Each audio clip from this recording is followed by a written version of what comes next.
Shabbat Shalom to all of you. And so glad to be here with you this special day. Looks like it's going to be a little bit cloudy this morning. But you know, we don't need to let our spirits go upwards when we don't see a good weather. Totally the contrary. We need to smile. And that way we expect the best time. This morning I have the ending of the Vayikra HaSefer. We are finishing the book of Leviticus, and we have a double parashot. We have Behar and Bechukotai. Behar is in the mountain, Bechukotai, my statues. As I can share with you, these are the final passages from the discourse that they are going to be in the Har Sinai, in the mountain of Sinai, and they're going to start the people of Israel their way toward their place of return. That will be the promised land, will be Israel. Then they are now preparing. Our Creator has finished to give it to Israel all His commandments, all His statutes, all the mishpatim, all His judgments. The people of Israel are ready to start the journey, the trek. Sometimes maybe they can be excited, sometimes they can be a little bit anxious to what is going to happen. Like anybody is going to take a trip to a new land. Many of us that are here in this place, we are foreigners that we came to Canada. Many of us, we came as immigrants, many came from different reasons, but all of that we came, if you start remembering your first days in Canada when you just arrived and you were totally a foreigner and you didn't know what to expect, and you were basically with your eyes very big and open and looking everywhere and trying to find a direction. Well, there was a lot of challenges, a lot of trepidation inside us, and many hopes and many dreams that we acquire and we will accomplish. Well, you know, in many places, many of the people are moving from one place to another. I don't know if you have lately seen the news, but there is a massive, almost immigration, what we call it illegal immigration in Europe, coming from the lands of Africa and from the Middle East, running away from the conflicts and trying to go to the promised land that this time is Europe. And Europe is having a great problem because they do not know what to do with so much immigration at this moment. All the time is this transference of people create certain problems, and also the calling for nationalism, the calling for taking care of your borders and things like that becomes very, very strong. Can you imagine when Israel needed to move to Egypt, and in Egypt were accepted because of Joseph, and then this other new Pharaoh didn't know Joseph, didn't want to recognize Joseph, and made the life of the Israelites almost unbearable. And because of that, our Creator intervened and took them out from this prison, if we can call it in that way, and redeemed them and took it as His people. That was a promise already given to Abraham, to Isaac, and to Jacob, our forefathers. Then, when our Creator gives His word, it's a word forever. He is not a wishy-washy like many of us. You know, that we can promise something and then a few years later or day later or week later, depending the time, we change our mind and then we don't keep our word. But once a Creator has given His word, that's it. Now, in this precious time, also, we need to understand that even that He gives His word, also, He acts as a loving Father. And acting as a loving Father, He needs to start teaching us good behavior. He needs to teach us about how to behave and how to walk in this earth. Especially because He is our Heavenly Father. And He is the one that takes care of us. And we are directly His children, where we are requested to have a better behavior than the rest. No, that happened with Israel. If you come from a good family, always the good families and the parents are going to tell you, behave well because you have a good name, you know, and you cannot soil the name. Then there is a lot of pressure sometimes when you come from a very distinguished family, because supposedly you need to keep the face. Where Creator is not keeping the face, as we has come to understand many things. Face, keeping the face. Okay, not face, but a face. This. Okay, the face. We sometimes we learn about keeping the face, no? And most of the religions, through the time, they teach you the art of hypocrisy, and you become a professional hypocrite. You know, smiling to everybody and promising everything to everybody. That's what I call it, the professional politicians. You know, all of us, we become politicians. Why? Because we think not only if we can deceive people, maybe we can deceive our Creator. But He knows us, as Yashuv tells us, He knows and discerns our hearts. He knows exactly what our intentions are and what our desires are. He knows us. Even before we open our mouths, He knows exactly who we are.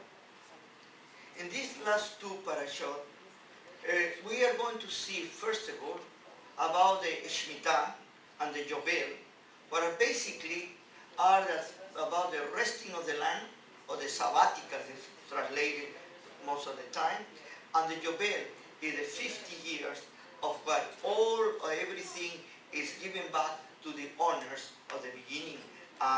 No war, no slavery, no anything. Everybody returns to the regular way that they used to be before. This is a wonderful thing, because if we follow these ideas, first of all, the world will not carry on debts forever, and you don't need to, you know, many families inherited debts from their parents, from the parents, and they are all going to be all the time, the rest of their lives, in debt. You know, this is a way where God has provided for His people to get rid of eternal debts.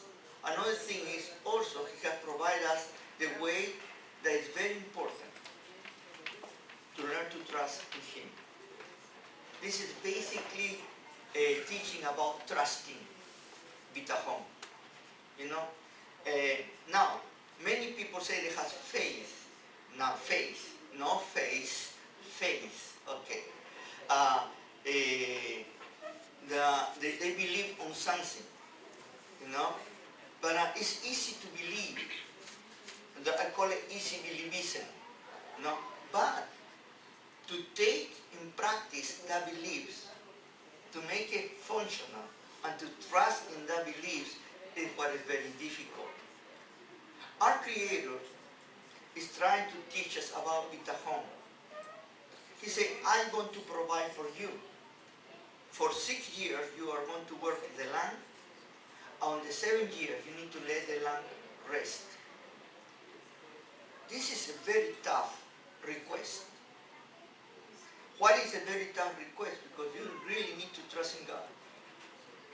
Not only, yes, I believe, but I really trust. Okay? It's something like this. I'm giving to you a very practical example. All of us, you are very comfortable sitting in your chairs. Okay? Any of you, before you sit down in your chair, you touch your chair to see if your chair was going to hold your weight and you were not going to fall on the floor? No? Everybody, boom, sit down. That is totally trust. Okay? But I can assure you one thing. If you one day you sit down in your chair, go flat, from that day on, you will never going to sit down like that, but you are going to check for your chair and then you sit down to be sure. That's how the men learn to trust. Well, our Creator is asking His people to learn to trust to Him. Not only to believe, but to trust Him. Not only the emunah, but now we go to bitachon. Not from faith, we go to the next step to trust. During that year, they do not touch the land. You know, not only the owner of the land needs to be the supervisor of his land, but at the same time he needs to provide food for everybody. Okay, food for his work, for his family, workers, and slaves, or whatever he had in, and even to his own animals and to the wild animals. You know, he needed to offer to all of them, and he needed to take care of that without planting or doing anything to the land. He needed to be a good steward of the land. Because if everybody come and jump over his land in the first day, they don't have anything, they destroy everything. No, he needed to be a very responsible farmer. Now, the next thing is, talks about the Yobel. And the Yobel is about the 7 years, 7, okay? On the 49th year after the next year is the 50 years called the Yobel. And this is the Yobel is where all the debts and everything is turned back to the owner, is given back. You do not have anything more than you, at the beginning. You start having the same. This is the reason that here talks about to be fair with the people when you rent your land. You know, if you rent your land at the beginning of the Yobel, well, you can charge all the price for the land. But if you are going to sell or rent your, or whatever you wanted to call it, your land at the end of the Yobel, you need to charge much less because immediately after that, they're going to revert to you. No, this is the idea. And one of the ideas that are passing through is about to be honest and to be fair. You know, not to make money in a very dishonest way. And this is teaching us from the beginning that we need to conduct our business in the right way. This is something that very few civilizations or cultures they teach you that.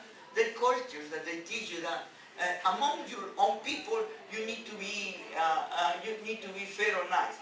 But with the other people you can steal, you can lie, you can do all those things. It's okay, and you are blessed. You know, even their gods allow you to lie to supposedly to the infidel. They allow you to kill the infidel. They allow you to do a lot of things to the infidel. Not to your people. To your people sometimes you treat it accordingly to the way that you think it is correct.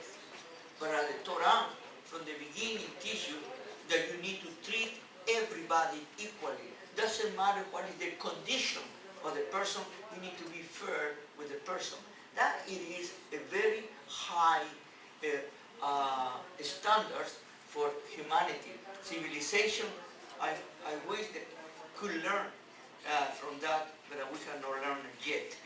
We still exploiting people, we still abusing people, we are not fair with people, you know. Most of the time we do not pay what the people deserve.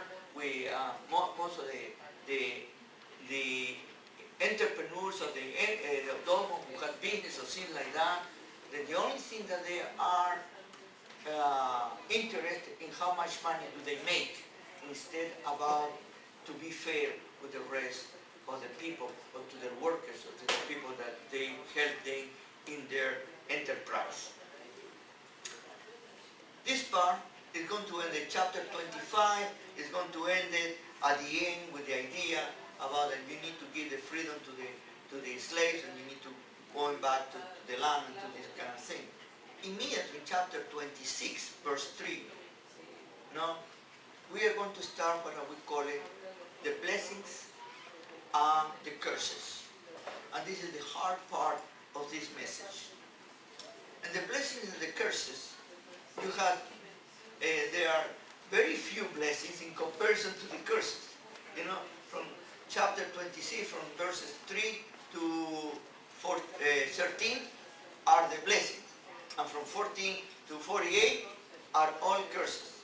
And you can have the same, or you can compare this portion with the portion in Devarim, in Deuteronomy, chapter 28, from verses 15 to 68, where Moshe Rabbeinu is going to give it in the wilderness of Moab. He's going to give it again his final discourse to the second generation that they are going to come into the promised land. Now, let me now bring you to something that is important. With this idea that why our God is talking about blessings and talking about curses. No? Our sages, they call it the tohaha or toheha. That means the warnings or the reproach to the people of Israel.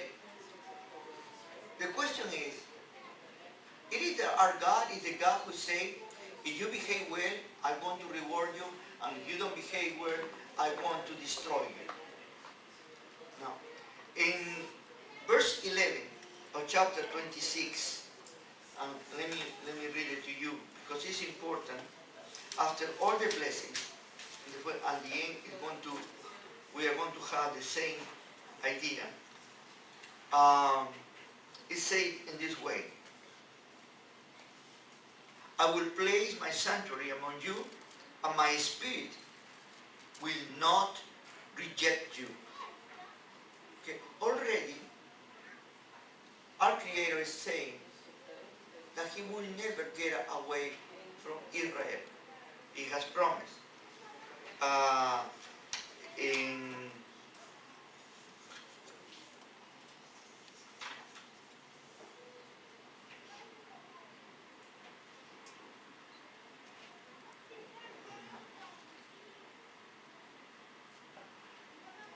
And he, at the end,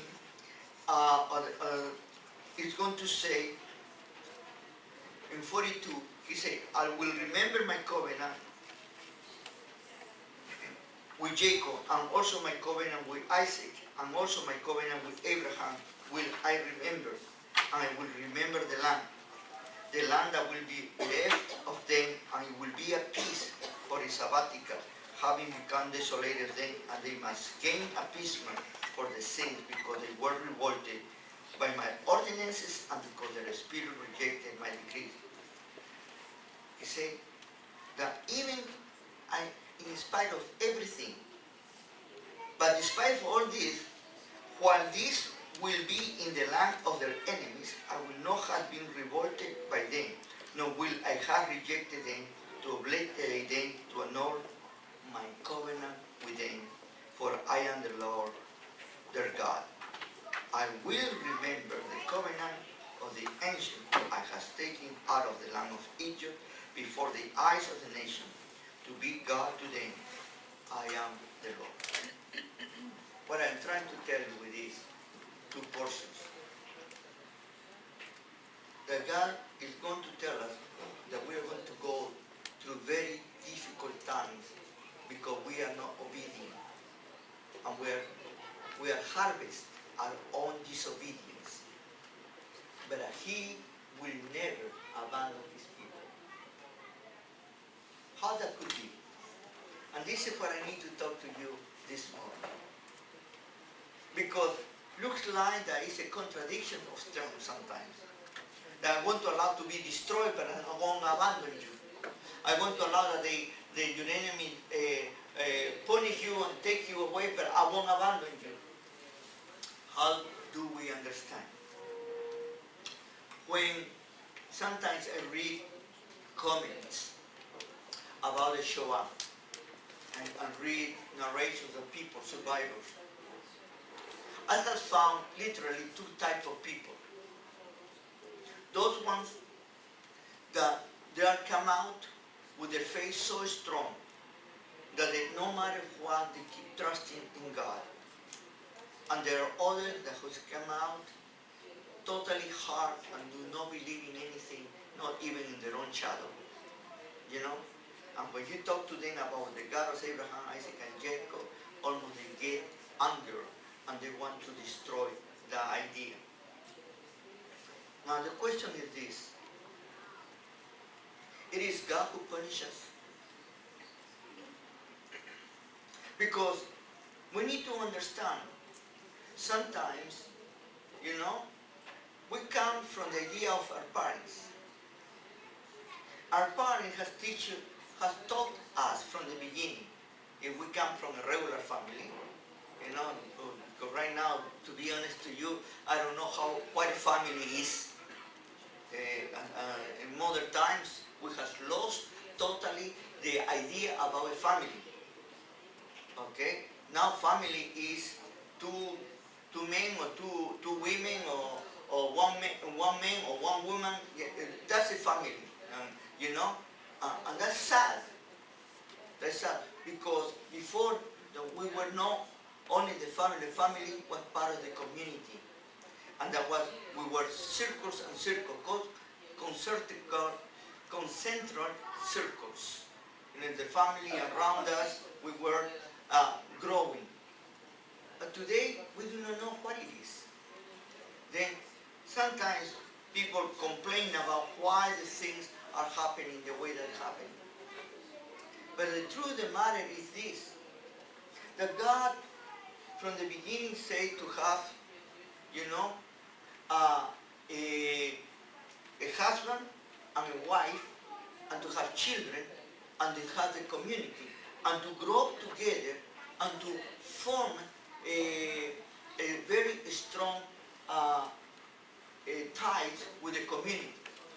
And if there was a widower, or was a woman who was separated, you know, or divorced, the idea was always that the family will protect them and to cover them, but they always needed to have a figure as a head figure, as a father figure to keep them working and to keep them stronger and they feel protected. You know, because that was the idea. God protects the family. God is the symbol of the Heavenly Father and protects his family. And in the communities, we need to understand that sometimes this doesn't work all the time, but they are not alone. They have people behind them and they can trust other people that are closest to them.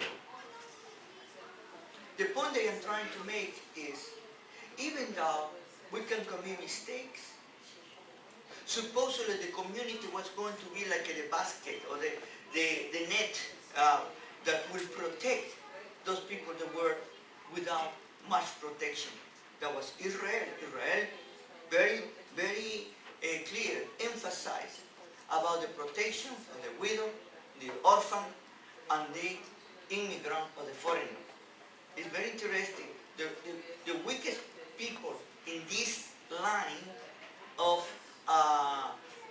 in the society, they need to be protected. By the way, I believe that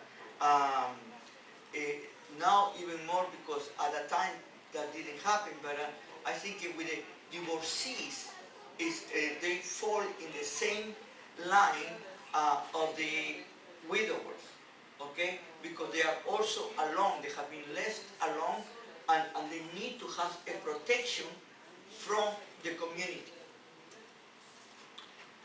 We cannot avoid the possibility. We have, in the times, in the time of Israel, always when a woman was giving the get, the divorce, they were going back to their family. Okay, today that is very unusual. They need to have a protection from the community. Why am I saying this? It's because in this injunction that our Creator is giving to us, at the beginning He said all the blessings that we are going to have if we follow His commandment, if we keep His commandments, His ordinance, and His judgments. He very clearly says, you keep this, you are going to have a good, let me put it in this colloquial way, a good life. Okay? But if you get away from these things that I have told you, there are going to be consequences. And here is when I started, it is God who promised us to punish us. And here is my thesis. God doesn't punish you. What God does is as follows. And this is very important. What God says, He leaves it up to you without any more protection from Him. And you decided to do your own things, you are on your own.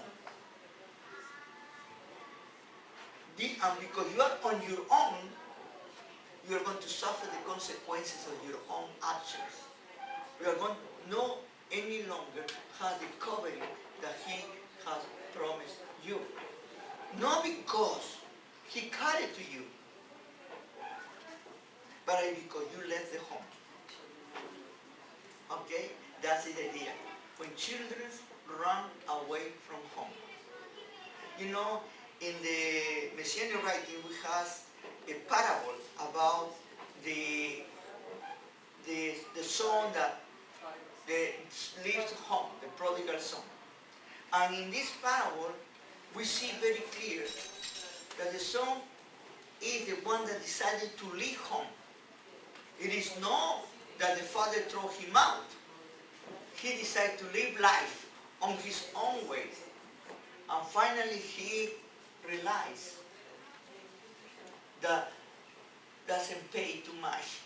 And that the lowest of the lowest of the lowest of the servants who are under the covering of his father are in better shape than he outside his covering.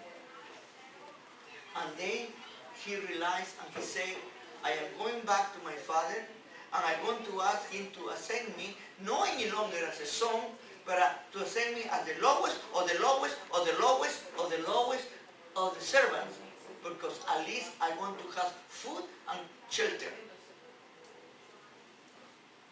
God is going to take care of me, my father. Now, this is the message for this morning. We are going through difficult times, and little by little we are seeing that our society is really being destroyed from within, not from outside. The value that we used to have, they are totally thrown to the side road. We step on them, and even we laugh about those people who supposedly have moral values or principles. Because now we are totally immoral. By the way, not amoral. Amoral is the person who doesn't know morality. I am talking about people that openly are against morality. And they are immoral. And they know that they are doing, but they want to justify that their immorality is right. And that is what destroys society. Now, if we look now, if we point it and we focus a little bit better, and let's look about Israel. Israel, in my understanding, is basically what was brought from destruction to life again. They were almost Israel totally destroyed, and finally, by the guilt of the United Nations, in 1948, Israel was given another chance to come back and to become a state. There were a lot of hopes about this new state, with the values of the Torah, with the desire of the people that has been oppressed for so many centuries and has been so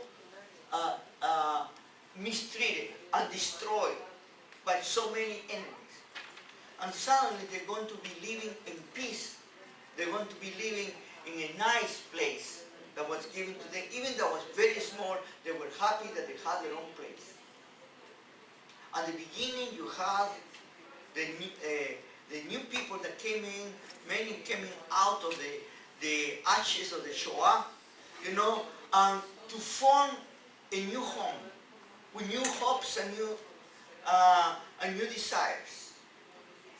Suddenly, these people start progressing, and they start growing, and they start advancing, to the point that right now Israel can be considered one of the great powers in the world.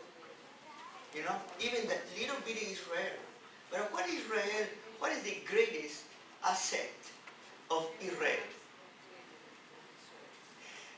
Her people. The people of Israel is the greatest asset that Israel has. Their brains.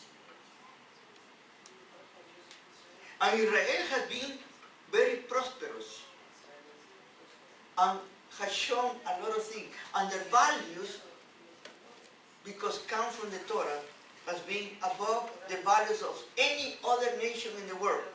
To me, it's very sad when I hear the United Nations judging Israel because of the human rights breakdowns, violations.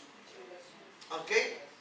And who are these countries who accuse Israel of the human rights violations? Look at these wonderful countries. Russia. Look at the, let me tell you a wonderful country. North Korea. Look at Iran. Syria. Saudi Arabia. Lebanon. Look at how wonderful countries are accusing. Venezuela. They have the face to tell us that Israel is a country that breaks or violates the human rights of another nation. And the problem is that 90% of the world believes on those lies.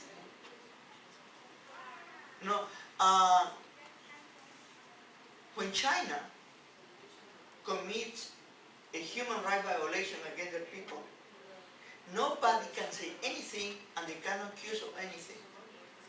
Because they have a veto power.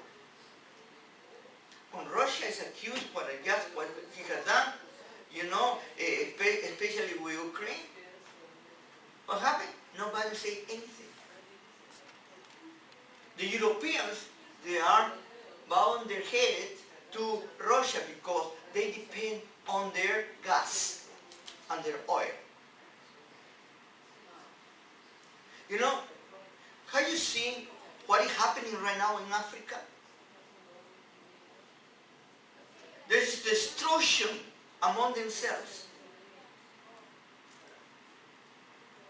Somebody say anything? No. The only country, there's a bad country in the world, is Israel. And you ask what Israel has done. But here is the answer. The Torah is telling us, you don't need to do anything wrong to other countries. But I want to put anything against the other country because of your behavior in relationship with your values and relationship with me, say the Lord.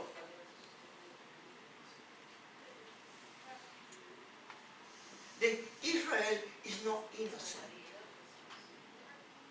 But are not innocent in the sense that the world measures him.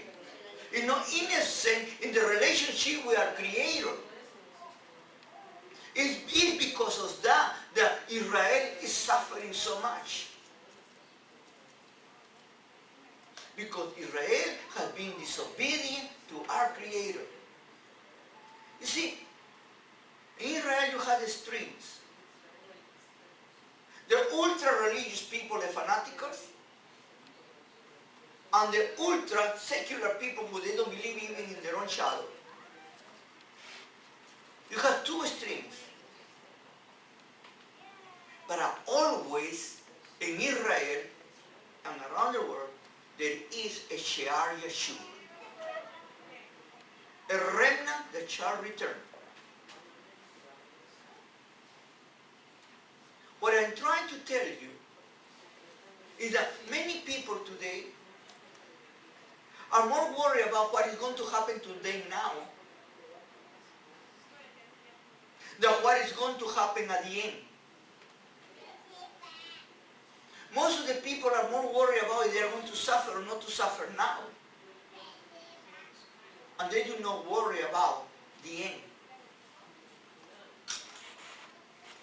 You see, the Torah teaches us about that we are going to live.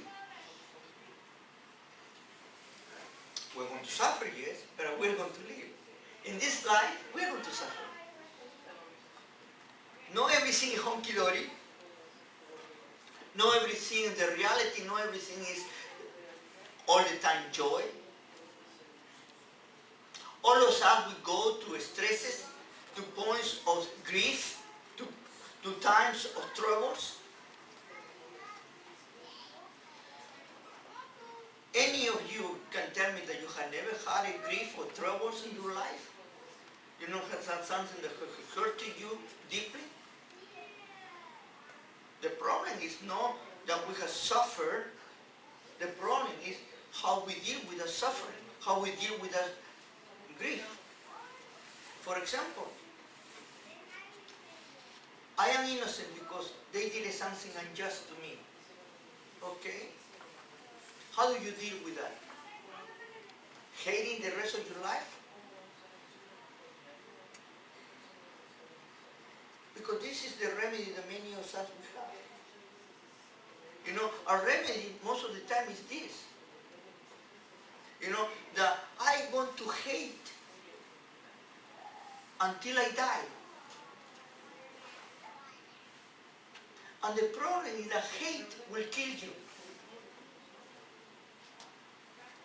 Because the person who hates is a person who dies first. Because you destroy yourself, you destroy your soul. What our Creator is teaching us? Don't worry. Yes, do not like injustice. Yes, cry out for the ones that they cannot talk for themselves. Trying to look for justice, yes. But at the end, all those injustices that look like that are getting away without any problem, like these people are getting away with murder, don't worry, because my justice takes maybe a little time for your eyes, but it never, ever, ever fails. And this is not to put fear to anybody. I wish to put fear. But it will be an idea for all of us to think twice. I remember one time when I was in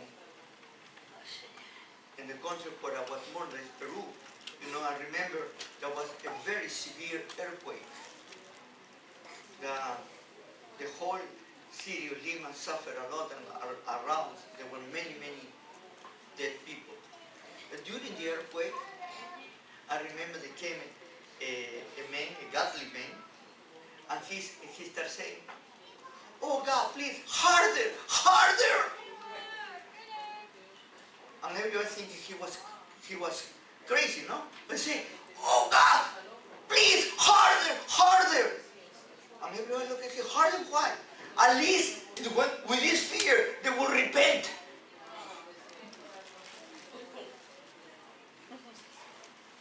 You know, God will put us in us. I call it a holy fear, to help us to realize that our behavior can destroy us. And then He's going to put a stop. And He's going to give you a small window, I call it a small window of the opportunity for you to come back. And He's going to say, "Look at your behavior. If you change, you still have time." That's it, when we understand about the Shuvah, to coming back to our Creator. Yeshua, our Messiah, told us about when we're going to be on these days, interested in His greatest discourse of the last days. You know, let me read to you something that is so interesting. That to me made me think many times. And I look and I see about,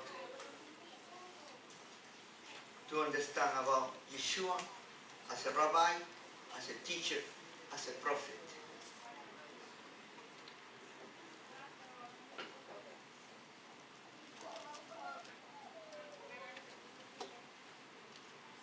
And now he sat down on Heart of the Olives, Mount of the Olives. Chapter 24 of Matthew, verse 3.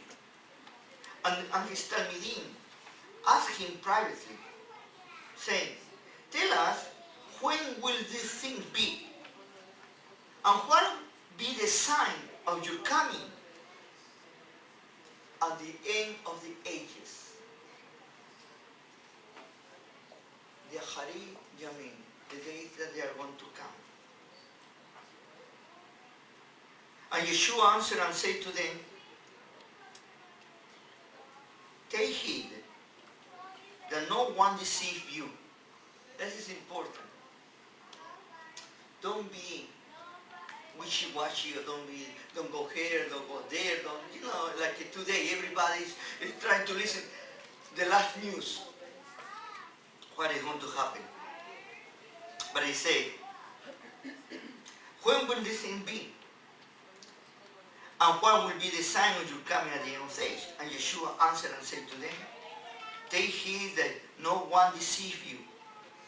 For many will come in my name, saying, I am the Messiah, and will deceive many. And you will hear of wars and rumors of wars. See that you are not troubled, for all these things must come to pass, but the end is not yet." To me, what is interesting that today there are groups, they are living only for the end. And living only for the end, they don't have life for today. And I was reminded yesterday by a friend of mine who is an Israeli. There was a group of German Jews who left to the Promised Land in the early 20s of the last century, 1920s, and they settled in Tel Aviv. They were German Jews. And because of this idea that the ending of the world was coming soon, they decided not to have children. Why to bring children to this world to suffer? And what they decided to have were pets. And all of them, they had dogs, to keep a company. That's not what our Creator is teaching us. He is the one that takes care of us, even in difficult circumstances. After that, what I need to tell you is about the many things that are happening is because humanity, the human beings, this society, this civilization,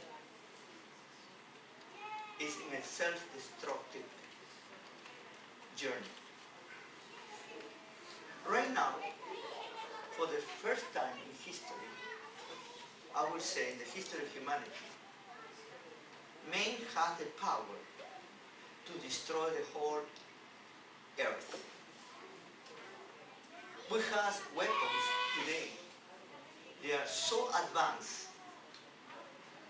In 1945, when the first atomic bomb was thrown in Nagasaki and Hiroshima, we thought that was almost to be the end of the world. That bomb was nothing. Let me tell you this, nothing in comparison to the weapons that they have today. Okay? Not only that, if you compare, if you have a cellular phone today, an iPhone, okay? If you compare that iPhone with 30 years ago, with the computer that you have 30 years ago, this iPhone has 1 million times more power than the hugest computer at that time. A little bitty thing. That's only 30 years. Our technological advance is so fast that we have not been able to assimilate. The ethicists are struggling with new ideas and new possibilities. In bioengineering, we are so advanced right now that it's scary. The cloning is not any longer a futuristic idea. The creation of a superhuman being is not any longer in the possibilities, it's now a reality. I am questioning right now how many countries are already doing that. Right now, the biological warfare is one of the most dangerous ones. In the First World War, the greatest problem was with the, what we call it, the weapons of gases. They throw gases and they kill a lot of people. Right now, the weapons, the worst weapon that we call it biological weapons, because they not only destroy the human being, nature destroys all humanity. We are in the threshold of self-destruction. And the only reason that we are still alive is because men have not decided yet to destroy themselves. And so far there is still a little bit of fear. But pretty soon is going to come a crazy enough person that is going to block himself and all the fools around on behalf of the God or the principle of the beliefs. Because these people do not care about dying. They worship death. Well, our God has taught us about to live, to have life. Our thoughts is l'chaim, to life. Our Creator made us to choose between life and death. And He said, choose life. He gave us this wonderful planet for us to live and to enjoy. And the only thing that we have done is to destroy it. The only thing that we have done is to exploit. The only thing that we have done is to go against ourselves. That is our humanity. What God did in Tochaha was to warn us that if we do not follow Him, we do not obey Him, we are going to destroy ourselves. Everybody say, oh God, why did you allow those things to happen to me? And the truth of the matter is that in the injustice of men, listen carefully, in the injustice of men, a lot of innocent people fall.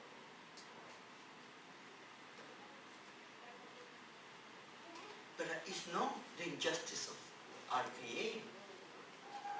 It's the consequences of the disobedience of the sin of man.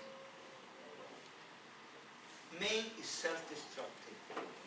And the only way that man can turn back or to cut the right direction is to go back to our God, the God of Abraham, Isaac, and Jacob, to acknowledge Him and to follow Him. What is the problem sometimes? Is that we look not to the God of Abraham, Isaac, and Jacob, but we look more about rules and regulations interpreted or made by men. We create rules and regulations based supposedly on the scriptures, taking them all totally out of context without understanding the times where those teachings were given, without applying for today, without understanding the application for today, only being blinded because that's what He's saying, that's what we need to do, instead to understand the basic principle of the Torah that means to live. Because God wants us to live and to have a relationship with Him and with all of us. He is not a dictator. And He is not able to tell you, I want this, is no, I want to destroy you. We don't need to pacify or we do not need to appease our Creator. Totally the contrary. We need to be grateful to Him for, in spite of our behavior, He has not destroyed us because He's faithful to His word. And one thing that we can trust is in His promise. We cannot trust even in ourselves because we are humans. But we can trust in Him. And He Himself said that even though we are going to be away from Him, He will never be away from us. And when we say He hides His face from us, what it really means is when you decided to be on your own, don't come back and say, Daddy, Daddy, help me. until you acknowledge what you have done, as the prodigal son did.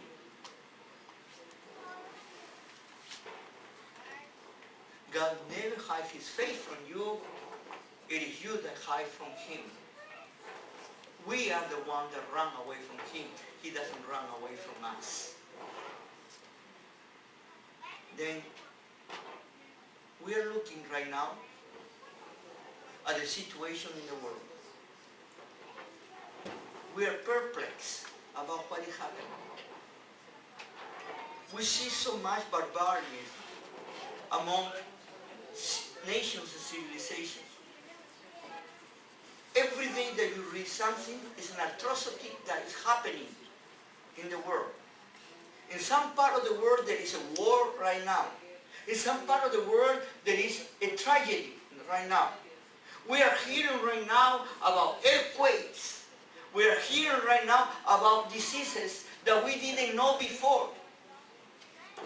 That they are wiping out many people, the population of many countries. We are hearing about volcanoes that are appearing from nowhere. Everything is right now in convulsion. And we cannot see the hand of God in all of this, warning us, like Yashuv said, when you hear these things, this is not the beginning, but this is a warning to you. It's not the beginning. But he said, what he's saying it is know that your disobedience is producing all of this. The earth is going to be destroyed by us. It's not because we need to be the best ecologists in the world. We need to be Greenpeace or anything like that. But it's because our actions are destroying the earth. Our actions are destroying humanity. Our actions are destroying everything. You know, everything that men now put their hands, instead to make something good, basically they are destroying. What is happening to us? Any time that you deviate from God's injunctions and teachings, you suffer the consequences. Shemitah and Yovel are the basic teaching about preserving, taking care of the land, taking care of the earth, and trust in Him. And we follow His commandments, and we follow His teachings, and we follow His instructions, and we apply for today, we still have more opportunities than ever. But every day that you live it in the fullness, and don't be looking about only all the things that are wrong, but if you acted accordingly, and you are right, and you're doing the righteous things, it's contagious too. And you have the opportunity to change other people's attitude too. May the Lord bless you and have a wonderful Shabbat. Shabbat Shalom.